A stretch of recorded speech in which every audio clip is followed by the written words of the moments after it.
the more chaos in the world, the more opportunity there is.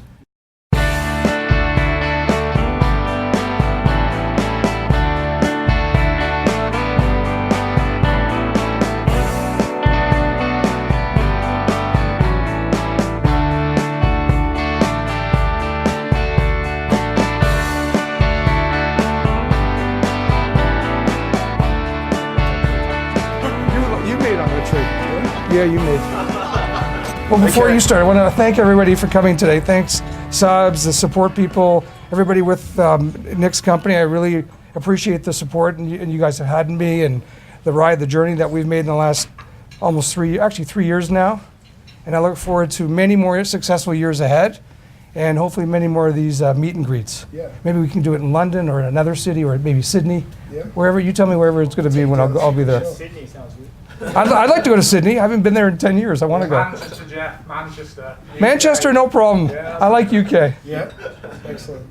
So it was a good trade today, NFP. Yeah, thank you. How'd you feel? I felt good, but I'll tell you, I was tired. Don't ask. Tell me about what happened this morning. Well, I'll tell you, I woke up, I got here at 1 in the morning, and then, because of the time difference, I was messed up. I slept about 2 to 3 hours, because I knew I had to be in front of the computer for NFP. So, got up for NFP, drank 10 coffees, waited for the news. I had a feeling it was going to be a beat because just the numbers that have come in with the employment numbers lately, the claims. I had a feeling that the market was a little low on their estimate on the NFP, so I was actually expecting a beat. So it actually worked out the exact way I wanted it to. I closed the trade. I got out of that trade flat. I'm sure everyone here is happy. I don't know. There was a little bit of heat over that trade. People were freaking out, like like their accounts are going to blow or something over 1%. But it's like, honestly, I knew that even if it was a bad NFP, I would have got out of that trade, one way or the other. So closed the trade, did one quick trade before it closed. I got a quick scalp, and I was so tired I couldn't trade anymore. So you're sitting there with the news in your earpiece, yes, your iPad. Yes, I had a little miniature trading desk set up in my hotel while my wife was sleeping.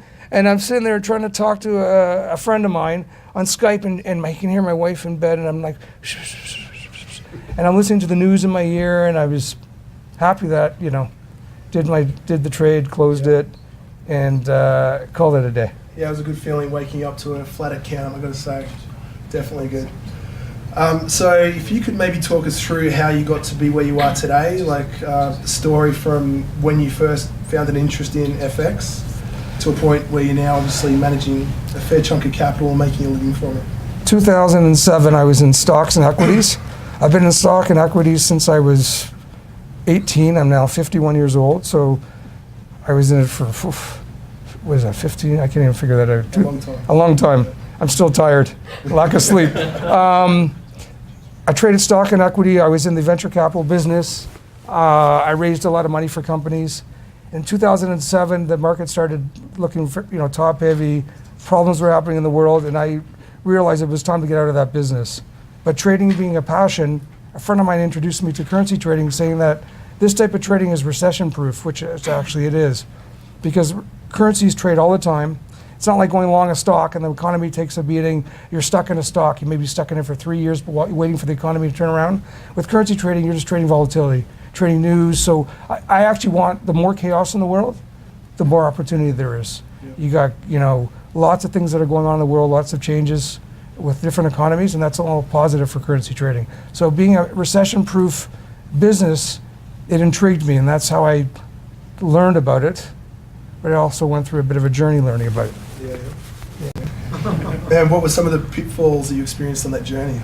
Some of the pitfalls I experienced in that journey was, first when I got into currency trading, I got introduced to it by a friend who ran a fund. He was into automated systems. And for me, I went down that journey.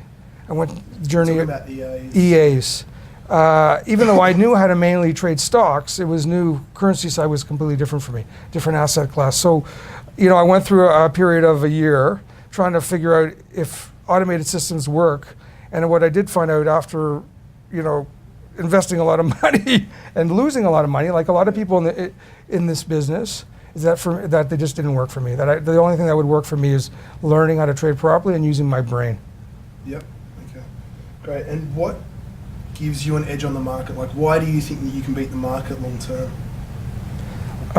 Because I think that I have the mindset and the brain that will keep up in any market conditions and evolve, and the market doesn't bother me. I don't get, it's emotionless to me. I don't get rattled by the market. To me, it's just go to my desk, do my job, leave my job, go for a run, and I'm happy.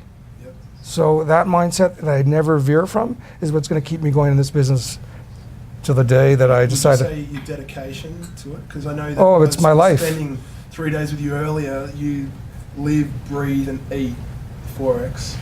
It's my life. I live, breathe, and Forex is other than my wife, my kids, and my family. Forex is the most important thing to me other than them. Right? Forex first? No, it's wife, kids, family, Forex.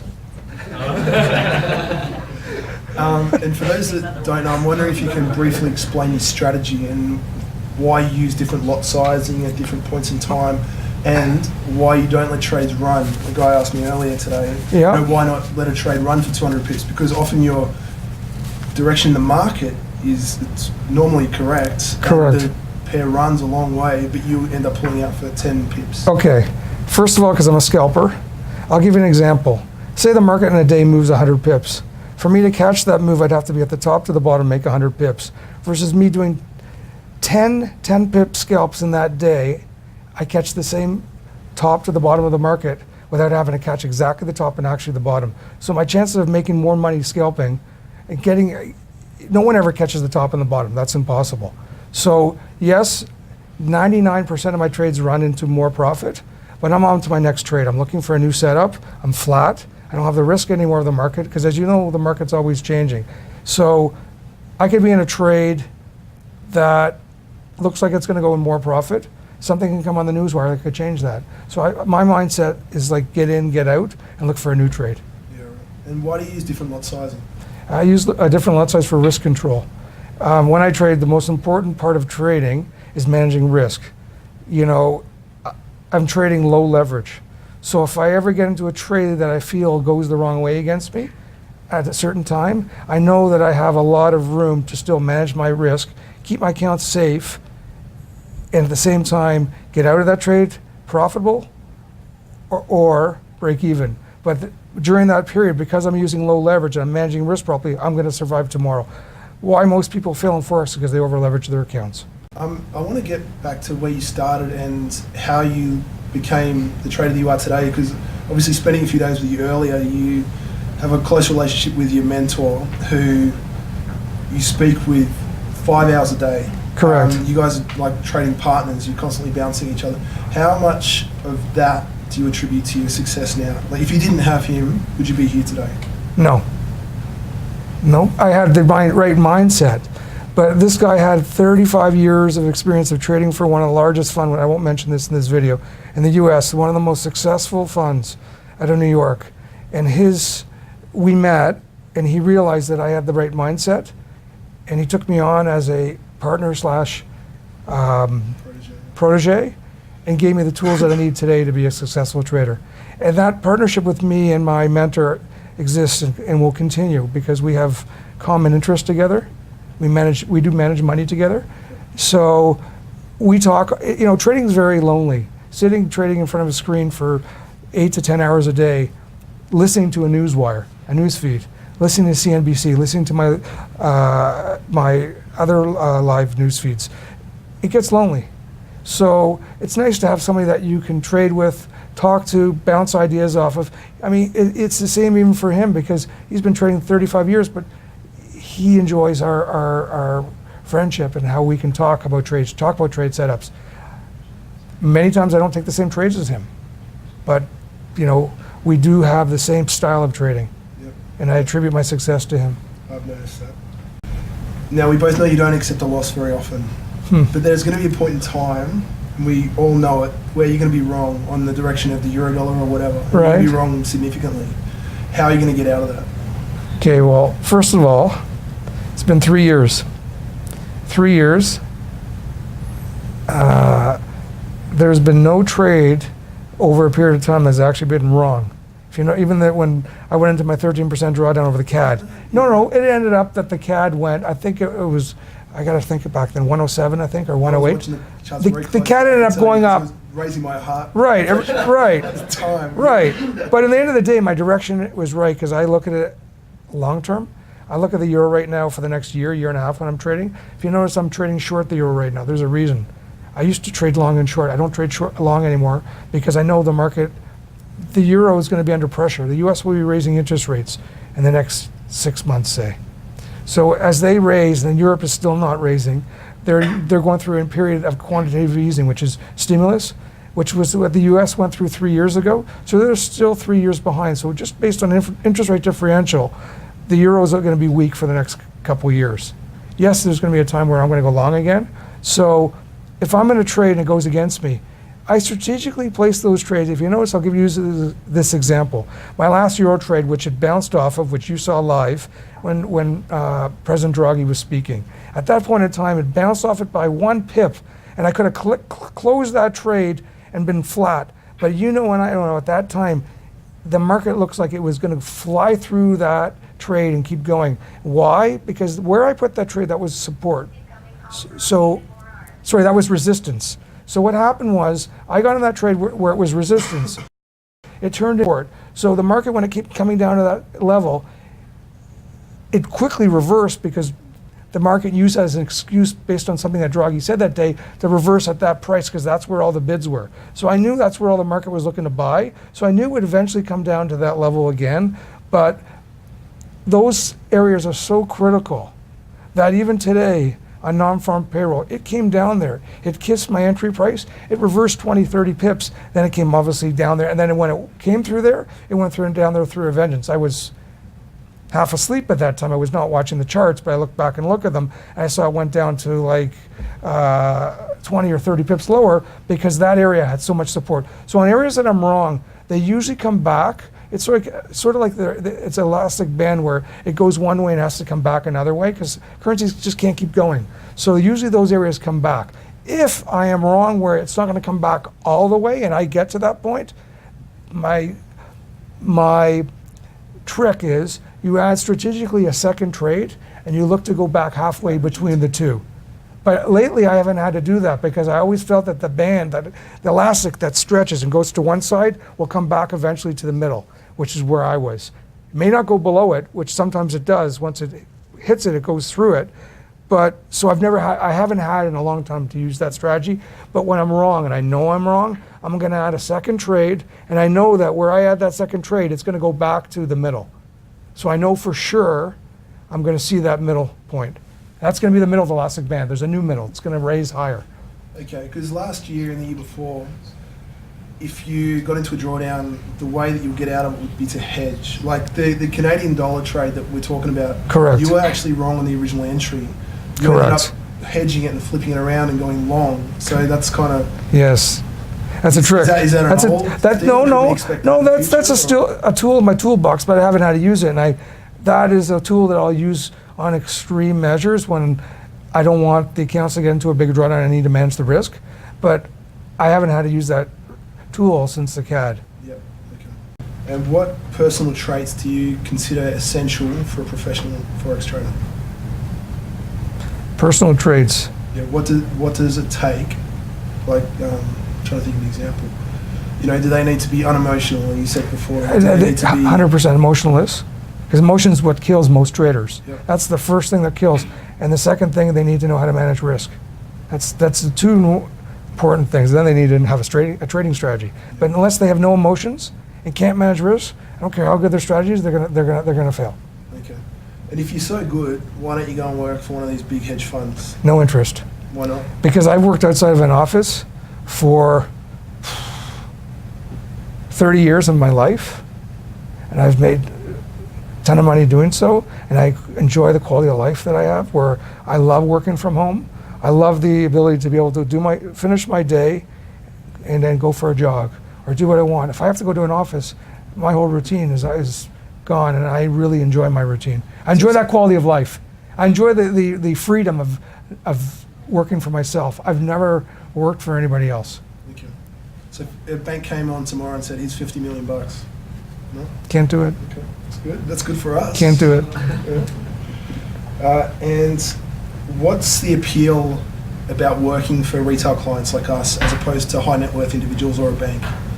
It's new for me. At first, it became a bit of a challenge at the first, a little bit, because I had to deal with the emotions of the retail client.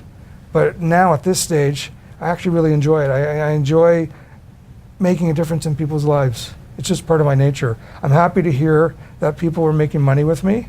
I don't want to hear of people ever losing. And, it disturbs me when I read somebody who's blown up their account because they over leveraged on their end what they've done. But I really enjoy hearing that other people are benefiting from my trading. And, to me, it's a nice feeling. It's something I enjoy doing. Yeah, okay. And how would your wife and kids describe your attitude towards Forex? You have to ask them. No, I'm asking you from their perspective. I think they would think I'm obsessed. You are obsessed. My wife's saying that. Yeah, I think they would think I'm obsessed with Forex. Yeah. And my kids too. They know me. They know that I'm at my computer. It's just the way it goes. Just the way yeah. It's bread on the table. Yeah. But the weekends, all my computers get shut down. Yeah. And I'm not in front of them. Even from here, I logged in and shut them all down. Just a habit I have. I enjoy it. I enjoy turning them off on the weekends. Yep, switching off, relaxing. And one final question, what's the end goal? So we've been doing this for a couple of years now, getting to a point where people are starting to make good money, we've got a nice client base. Yeah. Where are we going to be, assuming the performance continues? 5 years from now? I don't know. I mean, the more the merrier. It makes no difference to me in terms of having more clients, more investors, more. The end goal is I'm hoping that I can give some positive light into the Forex industry that's been so badly tainted over the years with scammers, on the internet, people that sell dreams to people that are not realistic. And I'm happy to be one of those 5% that can share the dream with people around the world. So the goal is I hope it just keeps growing. I'm here to stay. So you're not thinking of retirement? Once you get to a certain net worth, let's say you're worth 50 million bucks. No, I enjoy it.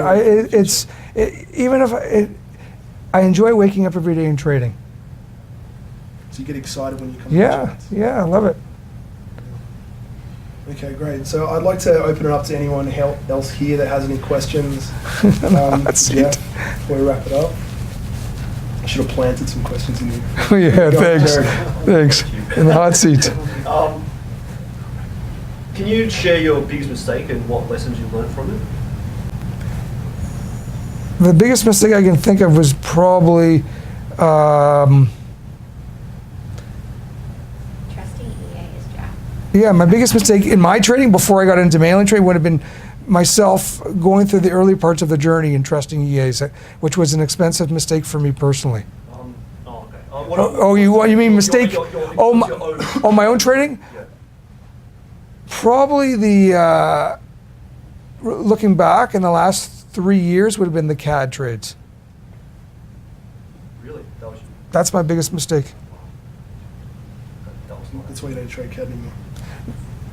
Well, I'm from Canada. I love the currency. I know everything about the economy, but I don't trade as often anymore. If I see an opportunity that I feel is really there, I'll trade it. Did you have a couple more, Jared? Oh yes. Second one is, how do you identify or pick your trading levels? I pick my trading levels using support and resistance. Okay. I don't use, and there's nothing complicated on my charts. I could trade off my iPad without my, setup that I have on my trading computer and still trade the same. So it's mainly support and resistance, looking at price action and news flow. I'm very when I trade, if I don't have access to news, I can't trade. So that's one of my key aspects of my trading is trading with the ability to use the news in my advantage. Just want to add on that. What sort of time frame would you look at the most? I look at the 5-minute, 15-minute, 1 hour, 4 hour charts. 5 minutes, 15 minutes, and 4 hours. And I look at dailies too. Daily. So I have up on every pair that I trade. Yeah. I have per pair 2 screens. Okay, wow. So I have 2 levels. Yeah. So the lower levels are 5 and 15s. Yeah. The upper levels are 1 hours and 4 hours, and I have the dailies behind the 4 hours. So I have 5 charts per pair every pair I trade, and I always look at those 5. I look constantly at 4 time frames, which is 5, 15, 1 hour, and 4 hour. Constantly, they're in front of my face. So all day long, those 4 charts are always showing in front of my face. You know this? For people that are looking to follow you, those mum and dads, individuals, what size account would you recommend them starting with? Something that they're comfortable with. I don't want anyone who's starting with me, I want them to feel that in their mind they're prepared to lose it because what I'm saying is I don't want them where they have to wake up every day and feel pressure. I'd rather them start small, get to know me, get to know my trading style, and feel more comfortable. Private clients I take on, if they come to me and they say I want to give you 1 or 2 million right away, I say no, don't do that. Give me 100,000. Let me start out for 30, 60 days so you can get a feel for my trading style and feel comfortable with me. So my advice is to new clients to start with something that you're comfortable with and build your account. So if you start with me, say with 5,000, and your plan is to put 100, let me trade for a month, get comfortable, or speak to somebody who I've traded for already. See, my private clients, I don't let them speak to other private clients because I don't market myself that way. It's just there's a confidentiality. I don't mention their names because if you're a client of mine, it's no one else's business. And so I show them my track record.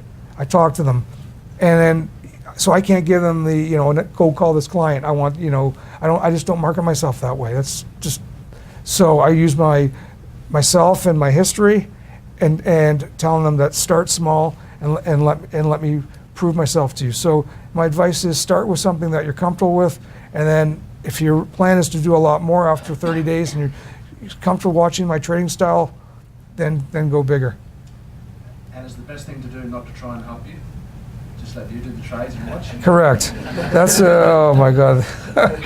There's a lot of backseat traders, and that's not going to change my style. It's not going to change anything what I do. Whatever they post or try to post thinking that they're giving me advice, I don't listen because I can't change from what I already know. So what's important is just let me do my job, and I'll do it right. You mentioned in the forum once that sometimes your levels are voided by certain news events. Correct. What sort of things sort of like void the levels that you've sort of pre-placed there? Like give an example on a non-farm payroll number.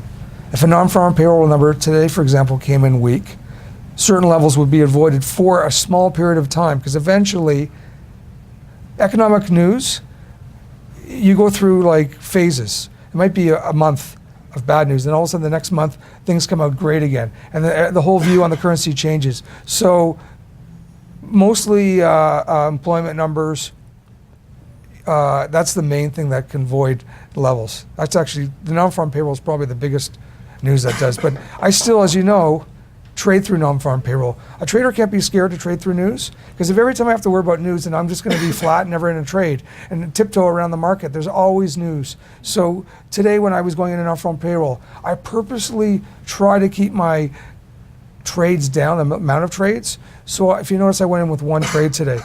I did a few trades prior to non-farm payroll, but I was very careful. I could have traded a lot more actively before non-farm payroll. The reason I didn't is because my plan was I feel more comfortable going with less trades. So if the trade goes against me, if it gets voided because of the economic news, I have room to still maneuver myself until things turn around because they don't just go one way, they always turn. Yep. It's just the nature of the market. Because it's just leading on from that. Back in the first few weeks of May, the market was just, the euro was just going nuts. It was just constantly rising day after day after day. And we noticed that you pretty much stayed out and stayed flat most of the time. Yes. And what prompted you, or what sort of experience did you have to see? Because I could see they were taking out stops, and I could see the force of the way the euro was climbing. So I knew that I wasn't going to get suckered into that, where I got into like a lot of traders, where they were running stops, and just the price action and the force of the rise gave me concern. So that alone kept me out of the market. Adding on to that question, could you explain to us possibly the effects of the German bonds? Well, the German The QE? yeah, the German bonds this week raised. They went over 1%, and that was because of President Draghi, some comments he made. But they need to keep the rates down in Europe. I mean, the whole part of QE is to lower rates, stimulus. And so if the German rates start rising too much, the central bankers of Europe are going to start talking it down, because they can't let the bonds go up or there's going to be an issue because the euro is going to appreciate. They want a low euro because that's going to spur exports. They need that. I mean, when central governments are doing QE, their goal is to spur the economy with low interest rates and a weaker currency. So if it goes against them, you'll notice they'll start chatting it down. They'll start, their central bankers will come on the wire and make a comment, and that'll change the whole dynamics. So yes, the German bonds in the last, after Draghi spoke, hit I think 1% yesterday or today, but that's going to be short-lived. Plus, obviously, you guys know there's also a Greek situation right now. That also causes a bit of rise too, because the Greek yields are going up. So the other yields in Europe they won't go up like the Greek yields, but they will cause a little bit of increase in yields. So and I've mentioned in the last few weeks in the forum that my lot size is being reduced because of the Greek overhang. We still don't have a resolution. I actually thought it was going to get resolved on Friday, and so did the market. But right now, Greek made a deal with the IMF to defer their June payments in one lump sum. So they got off Friday from not having to make that small payment, but they got a lot more payments due this month. And there's actually some Treasury, I think there's some T-bill redemptions too, not just the IMF. So there's a lot of stuff that they have to pay this month of June. So my view is they're actually going to come to a deal. I think they're just playing a game. They're forcing the EU and the rest of the creditors to do a deal that gives them a little more breathing room. And they're doing it by sort of making them fear that they're going to default. So it's a game of cat and mouse. At the end of the day, I would be shocked if they don't make a deal. And I think it's going to be something that it's going to be an 11th hour deal. But I am going to keep my lot size down because my goal as the trader is to always manage risk.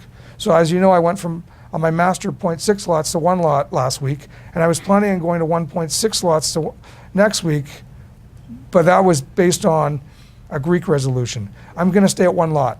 I may go a little higher, but I'm not going back to 0.6s, but I'll probably stay around 1 lot. But as everyone knows, the 1 lot I can still make decent returns. If you look at my first week of the month, it's definitely beating last month by a lot. So I can make enough trades in the month at 1 lot to still make a good return and at the same time keep the risk down on our accounts. One last one. Yeah. I like questions. No problem. We can talk all night. Okay, we will, no problem. Me and Max are actually part of a small group of traders. There's Yes. 4 of us in the group. We follow your trades like every night. There's nights where all 4 of us will sit there, we'll chat, we'll watch your trades, like on Skype. We just sit there, like in Australia, it's midnight. Like midnight to like 3 or 4 a.m. We just sit in front of the screen, watch the trades, watch you trade. It's insane. We love it. That's good, I'm glad to hear that. So, what are your top tips for becoming a successful trader? Like, what website you mentioned? What sort of news sources do you use? I use Ransquawk. Yeah, we got Ransquawk. we got Ransquawk. We get everything you said. Do you have Ransquawk? Yeah, we got Yeah, Ransquawk. Ransquawk's very good. I use Twitter. Ransquawk Twitter? No, I use Twitter. Really? Okay. I follow a few people on Twitter. I follow Zero Hedge, which is an institutional feed for institutional traders. I follow there's a service called LiveSquawk, which is a competitor of Ransquawk, but it's not as good. I follow their Twitter feed because sometimes they put things out that doesn't come on LiveSquawk, Yep. and that would be my advice in terms of the news. Twitter and Ransquawk. That's the only 2 main stuff that you use? Or I also have a service where I get Dow Jones. Dow Jones, How about like sort of like other resources and books and websites and other things? I actually, sort of enhance. anything that in my opinion, that I've found on the web, trading coaches are scammers. Because if they're such a good trader, why are they coaching to make a living? Like, think about it. Why are they selling their services for $199? People will say, why are you selling your trading for? Because I'm making money from it. Because I'm I'm making making money performance. from it. No, but I'm making, my trading makes me a performance, makes me a living. So I benefit from I benefit from my trading financially. These guys who are selling mentoring or coaching, they're not trading, they're just selling coaching, and they're doing webinars, and they're trying to sell to people the dream of Forex. But if they're so good, they can make a lot more doing what I'm doing, which is managing money, than their little coaching thing. So, I mean, I'm sure there are legit ones, but they're hard to come by. There is a good book, and it's about emotions. What's it called? Trading the zones. Yes, Trading in the Zone is a good book. Oh, yeah, That's a good book. Yeah, we're good. Thank you very much. No problem. So much, yeah. Any more questions? Any more questions? No? No? No more Oh, questions? Just say thank you heaps for today and giving us the information. Thank you everyone for coming. People from all over the world, from Australia, Canada, South America, Asia. It's very humbling to have so many people here. Got my team here as well. My business partner Will, who is the guy that built Simple Trader. So it's quite a remarkable piece of software, and we would not be here today without his ability to code that. So I definitely want to acknowledge that. So it's equal parts your ability to trade, Will's ability to build a system that can distribute those trades, because without the ability to distribute them, we wouldn't have a business. 100%. And then you guys for supporting us. So thank you, and really appreciate it. Feel free to relax. We've got plenty of drinks. There's some hot food coming as well, about 10 minutes. That's here, is it? Okay, that's out there. Okay, okay, great. So yeah, thanks a lot, guys. Appreciate it. Thanks, Steve. Okay, that's it. Okay. So I'm off the hot seat.